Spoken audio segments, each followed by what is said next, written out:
ಸಾಮಾನ್ಯವಾಗಿ ಮದುವೆಯಾಗಿ ಕೆಲ ವರ್ಷಗಳ ನಂತರ ಮಕ್ಕಳಿಗಾಗಿ ಎಲ್ಲರೂ ಹಂಬಲಿಸುತ್ತಾರೆ. ಕೆಲವರಿಗೆ ಸುಲಭವಾಗಿ ಆಗುತ್ತದೆ, ಆದರೆ ಇನ್ನೂ ಕೆಲವರು ಮಕ್ಕಳನ್ನ ಪಡೆಯಲು ಪರದಾಡುತ್ತಾರೆ. ಜೀವನದಲ್ಲಿ ಎಲ್ಲವೂ ನಾವು ಅಂದುಕೊಂಡೇ ಆಗುವುದಿಲ್ಲ. ನಮ್ಮ ಭವಿಷ್ಯವನ್ನ ನಾವು ಊಹಿಸಬಹುದು ಅಷ್ಟೇ, ಆದರೆ ಎಲ್ಲವೂ ನಮ್ಮ ಕೈನಲ್ಲಿ ಇರುವುದಿಲ್ಲ. ನಮ್ಮ ಜಾತಕದಲ್ಲಿನ ಗ್ರಹಗಳ ಸ್ಥಾನ ಬಹಳ ಮುಖ್ಯವಾಗುತ್ತದೆ.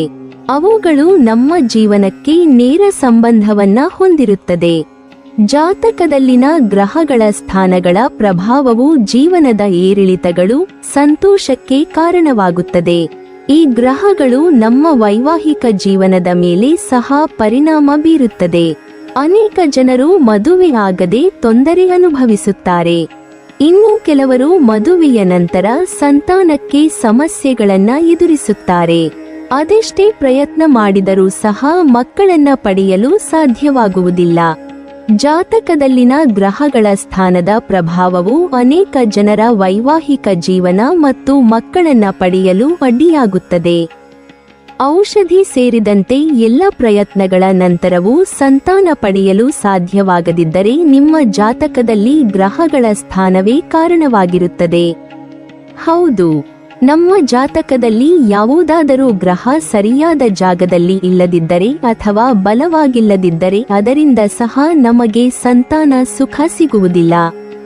ಅದಕ್ಕಾಗಿ ನಾವು ಬಹಳ ಪರದಾಡಬೇಕಾಗುತ್ತದೆ. ಆದರೆ ಇದಕ್ಕೆ ಜ್ಯೋತಿಷ್ಯದ ಪ್ರಕಾರ ನೀವು ಪರಿಹಾರವನ್ನ ಪಡೆಯಬಹುದು. ಸಾಮಾನ್ಯವಾಗಿ ದಂಪತಿಗಳು ಮಕ್ಕಳು ನಿಧಾನವಾಗುತ್ತಿದೆ ಅನಿಸಿದಾಗ ವೈದ್ಯರ ಬಳಿ ಹೋಗಿ ಅನೇಕ ಪ್ರಯತ್ನಗಳನ್ನ ಮಾಡುತ್ತಾರೆ. ಇದು ಮಾಡುವುದು ಸೂಕ್ತ ಹಾಗೂ ಅನಿವಾರ್ಯ ಸಹ. ಅದರ ಜೊತೆಗೆ ಕೆಲವರಂತೂ ದತ್ತು ತೆಗೆದುಕೊಳ್ಳುವ ಬಗ್ಗೆ ಸಹ ಯೋಚನೆ ಮಾಡುತ್ತಾರೆ. ಇದು ಯಾವುದೂ ತಪ್ಪಲ್ಲ, ಆದರೆ ಅತಿಯಾಗಿ ಹತಾಶರಾಗುವುದು ಸರಿಯಲ್ಲ. ಎಲ್ಲ ಕಷ್ಟಗಳಿಗೂ ಒಂದಿಲ್ಲ ಒಂದು ಪರಿಹಾರವಿರುತ್ತದೆ. ಹಾಗೆಯೇ ನಿಮ್ಮ ಸಂತಾನ ಸಮಸ್ಯೆಗೆ ನೀವು ಜ್ಯೋತಿಷ್ಯದ ಮೂಲಕ ಸಹ ಪರಿಹಾರ ಪಡೆಯಬಹುದು. ರಾಹು ಗ್ರಹವು ಪಂಚಮ ಸ್ಥಾನದಲ್ಲಿ ಇರುವ ಒಂದೇ ಕಾರಣದಿಂದ ಸಂತಾನ ದೋಷ ಉಂಟಾಗುವುದಿಲ್ಲ. ಪಂಚಮ ಭಾವ, ಪಂಚಮಾಧಿಪತಿ ಮತ್ತು ಪಂಚಮ ಭಾವಕ್ಕೆ ಸಂಬಂಧಿಸಿದ ಗ್ರಹವನ್ನು ಪರಿಗಣಿಸಬೇಕು. ನಮ್ಮ ಪೂರ್ವಜನ್ಮದ ಪಾಪ ಪುಣ್ಯಗಳಿಗೆ ಅನುಗುಣವಾಗಿ ದೇವರು, ಗ್ರಹಗಳಿಂದ ನಮಗೆ ಫಲಗಳು ಸಿಗುತ್ತವೆ. ಇದರ ಜೊತೆಗೆ ಈ ಜನ್ಮದಲ್ಲಿ ನಾವು ಮಾಡುವ ತಪ್ಪಿಗೆ ಶಿಕ್ಷೆಯನ್ನು ಅನುಭವಿಸಬೇಕಾಗುತ್ತದೆ. ಉದಾಹರಣೆಗೆ ರವಿ ಗ್ರಹ ಮತ್ತು ನವಮಾಧಿಪತಿ ಮತ್ತು ನವಮ ಭಾವವು ತಂದೆಯನ್ನು ಸೂಚಿಸುತ್ತದೆ. ತಂದೆಯನ್ನು ಗೌರವಿಸದೆ ತೊಂದರೆ ನೀಡಿದಲ್ಲಿ ಅದಕ್ಕೆ ಸಂಬಂಧಿಸಿದ ಗ್ರಹದ ಶಾಂತಿಯಾಗಲಿ ಪೂಜೆ ಪುನಸ್ಕಾರವಾಗಲಿ ಯಾವುದೇ ಫಲಗಳನ್ನು ನೀಡುವುದಿಲ್ಲ. ಆದ್ದರಿಂದ ಪ್ರತಿಯೊಬ್ಬರ ಜೀವನವು ಕೇವಲ ಗ್ರಹಗತಿಯನ್ನು ಮಾತ್ರ ಅವಲಂಬಿಸದೆ ಬಾಳಿನ ರೀತಿ ನೀತಿಯನ್ನು ಸಹ ಅವಲಂಬಿಸಿರುತ್ತದೆ. ಕುಂಡಲಿ ದೋಷವನ್ನು ರಾಶಿಗಿಂತಲೂ ಲಗ್ನವನ್ನು ಮುಖ್ಯವಾಗಿ ಪರಿಗಣಿಸಬೇಕು. ಮೇಷ ಲಗ್ನ, ಮೇಷ ರಾಶಿ ಅಥವಾ ಲಗ್ನದಲ್ಲಿ ಜನಿಸಿದವರ ಕುಂಡಲಿಯಲ್ಲಿ ತುಲಾದಲ್ಲಿ ರವಿ ಮತ್ತು ಕನ್ಯಾದಲ್ಲಿ ಶುಕ್ರನಿದ್ದು, ರವಿ ಅಥವಾ ಶುಕ್ರನಿಗೆ ರಾಹುವಿನ ಯುತಿ ಇದ್ದಲ್ಲಿ ಸಂತಾನ ದೋಷ ಉಂಟಾಗುತ್ತದೆ. ಶ್ರೀ ಸುಬ್ರಹ್ಮಣ್ಯ ಸ್ವಾಮಿಯ ಪೂಜೆ ಮಾಡಿದಲ್ಲಿ ರಾಹುದೋಷ ನಿವಾರಣೆಯಾಗುತ್ತದೆ. ಇದರ ಜೊತೆ ಸೂರ್ಯ ನಮಸ್ಕಾರ ಮಾಡಬೇಕು. 10 ವರ್ಷದ ಒಳಗಿನ ಹೆಣ್ಣು ಮಕ್ಕಳಿಗೆ ಕನ್ಯಾ ಪೂಜೆ ಮಾಡಿ ಮಡಿಲು ತುಂಬುವ ಮೂಲಕ ಸಂತಾನ ದೋಷದಿಂದ ಮುಕ್ತರಾಗಬಹುದು. ಕಪ್ಪು ಬಣ್ಣದ ನಾಯಿಗೆ ಆಹಾರ ನೀಡಿದಲ್ಲಿ ಶುಭ ಉಂಟಾಗುತ್ತದೆ.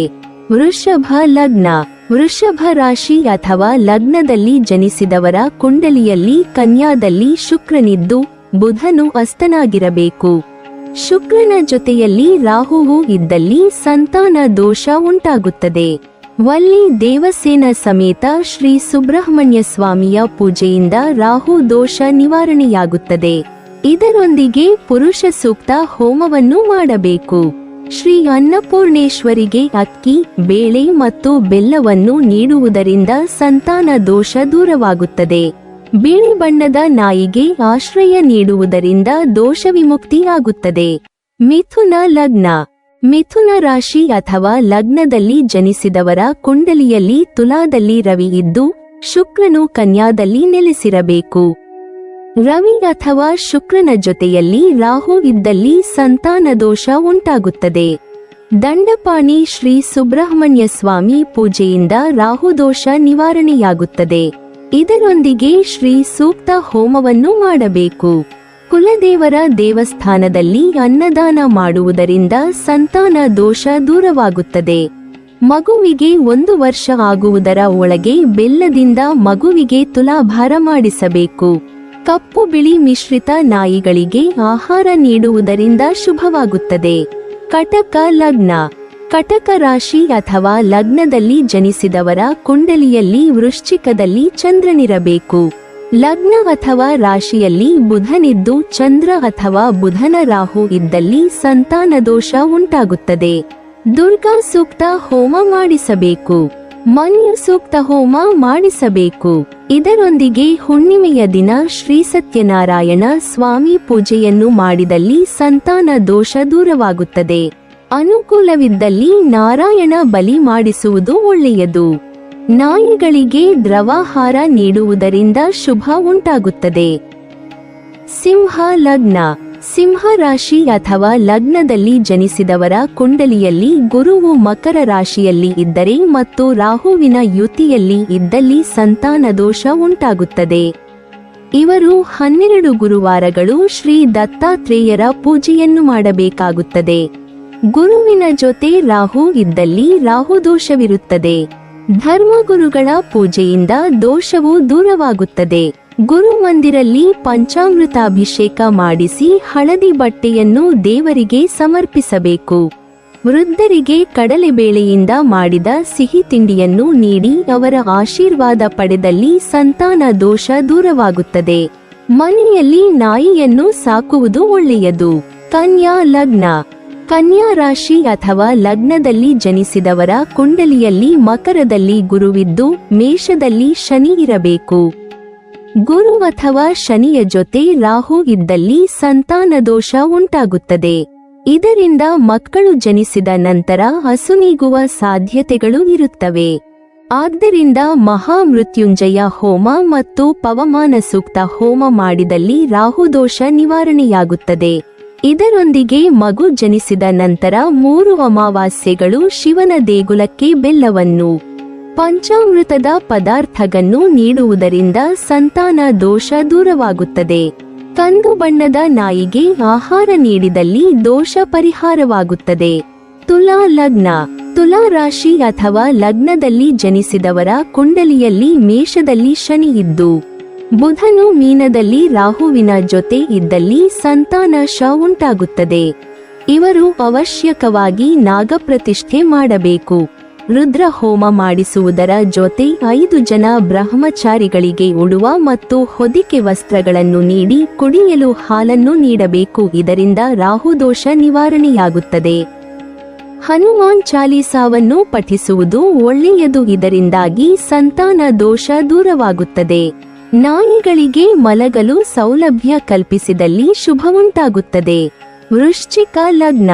ವೃಶ್ಚಿಕ ರಾಶಿ ಅಥವಾ ಲಗ್ನದಲ್ಲಿ ಜನಿಸಿದವರ ಕುಂಡಲಿಯಲ್ಲಿ ಮೀನದಲ್ಲಿ ಬುಧನಿದ್ದು ಮಕರದಲ್ಲಿ ಗುರುವಿದ್ದಲ್ಲಿ ಸಂತಾನ ದೋಷ ಉಂಟಾಗುತ್ತದೆ. ಬುಧ ಅಥವಾ ಗುರುವಿನ ಜೊತೆಯಲ್ಲಿ ರಾಹು ಇದ್ದಲ್ಲಿ ರಾಹುದೋಷ ಉಂಟಾಗುತ್ತದೆ. ಕುಟುಂಬದ ಹಿರಿಯರು ನಾಗಪ್ರತಿಷ್ಠೆ ಮಾಡಿಸಿ ಪೂಜೆ ಸಲ್ಲಿಸಬೇಕು. ಸರ್ಪಬಲಿ ಹೋಮ ಮಾಡಬೇಕು. ಇದರ ಜೊತೆ ಪುರುಷ ಸೂಕ್ತ ಹೋಮ ಮಾಡಬೇಕು. ಶ್ರೀ ಮಹಾಮೃತ್ಯುಂಜಯ ಮಂತ್ರ ಜಪ ಮಾಡಿದಲ್ಲಿ ಸಂತಾನ ದೋಷ ದೂರವಾಗುತ್ತದೆ. ಕೆಂಪು ಬಣ್ಣದ ನಾಯಿಯನ್ನು ಸಾಕಿದಲ್ಲಿ ಶುಭ ಉಂಟಾಗುತ್ತದೆ. ಧನಸ್ಸು ಲಗ್ನ. ಧನುರ್ ರಾಶಿ ಅಥವಾ ಲಗ್ನದಲ್ಲಿ ಜನಿಸಿದವರ ಕುಂಡಲಿಯಲ್ಲಿ ಮೇಷದಲ್ಲಿ ಶನಿ ಇದ್ದು ಗುರುವು ಮಕರದಲ್ಲಿ ಸ್ಥಿತನಾಗಿರಬೇಕು. ಶನಿ ಅಥವಾ ಗುರುವಿನ ಜೊತೆಯಲ್ಲಿ ರಾಹುವು ಇದ್ದಲ್ಲಿ ಸಂತಾನ ದೋಷ ಉಂಟಾಗುತ್ತದೆ. ಗುರುಗಳ ಪೂಜೆಯಿಂದ ರಾಹುದೋಷ ನಿವಾರಣೆಯಾಗುತ್ತದೆ. ಇದರೊಂದಿಗೆ ಸರಸ್ವತಿ ಸೂಕ್ತ ಹೋಮವನ್ನು ಮಾಡಬೇಕು. ಗುರುಮಂದಿರ ಅಥವಾ ಶನಿ ದೇಗುಲದಲ್ಲಿ ಅನ್ನದಾನಕ್ಕೆ ಸಹಾಯ ಮಾಡಿದಲ್ಲಿ ಸಂತಾನ ದೋಷ ದೂರವಾಗುತ್ತದೆ. ಮಿಶ್ರವರ್ಣದ ನಾಯಿಗಳನ್ನು ಸಲಹುವುದು ಒಳ್ಳೆಯದು. ಮಕರ ಲಗ್ನ.